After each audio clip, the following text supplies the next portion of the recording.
Here's a recipe that's been popular of late, and it's the pork ribs that I shared a few weeks ago. My husband really loves these. He wonders why he bothers getting his smoker out now. The first thing I suggest you do, if you're buying your pork ribs from a supermarket or they're pre-packed, is to remove the silver skin on the back of your ribs.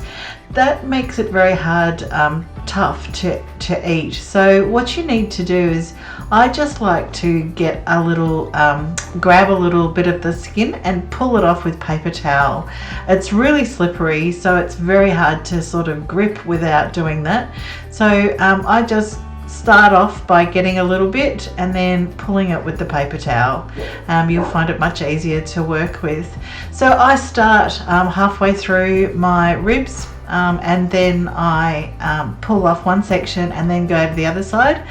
Some people like to go from one side to the other, but I find that it hardly ever comes off in one big sheet.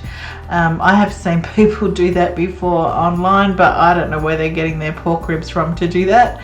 So it's much easier this way. So remove that from the back of your pork ribs and they'll be much more tender, much nicer to eat. So we just take that off, and then I'm going to cut these pork ribs into portion sizes. So there's 4 pieces there. So the next thing I'm doing is setting up my Varoma. So I'm putting a litre of water in my Thermomix bowl, and I'm only going to use the bottom part of the Varoma for this because I've only got 4 pieces in here, but if you wanted to, you could use the top piece as well. So I'm setting this for 30 minutes at Varoma temperature, speed 2. So while that's cooking for the first 30 minutes, I'm going to start making my marinade / sauce, if you like. So the first thing I do is I get all my ingredients out. I put in the bottom of my bowl is my favorite barbecue sauce. Now you can use any barbecue sauce that you like. This one has a little tiny bit of a chili kick in it. So I'm going to adjust my spices to make sure that I'm not getting too much. So the first thing I'm going to do is I'm going to add all my spices to my Thermomix bowl. This is another bowl that I have, so you could actually do this at the start, or if your herbs and spices are already blended into powders, then you don't have to do this at all, of course. The list of ingredients that I use is on my blog, which I will link to on the bottom of this video. So once you've got the spice blend to the consistency you want it, then we're going to add it to the sauce.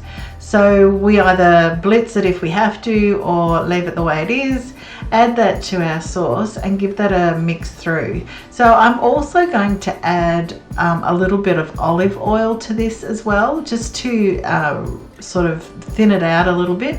And I'm going to use a pastry brush to add it to my ribs when I'm done.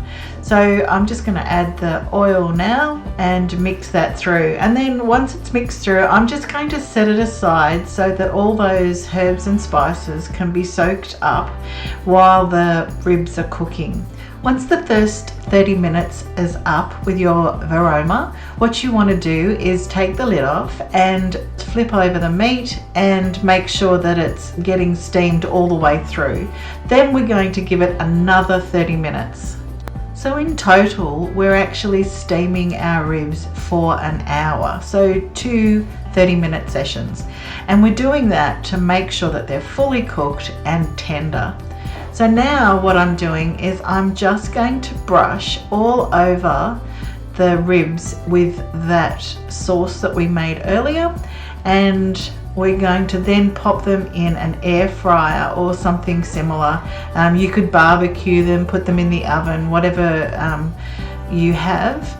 So I'm just making sure that they're fully coated and all that sauce is all over the ribs. Right, so now they're in my air fryer, and I'm going to give them 12 minutes at 180.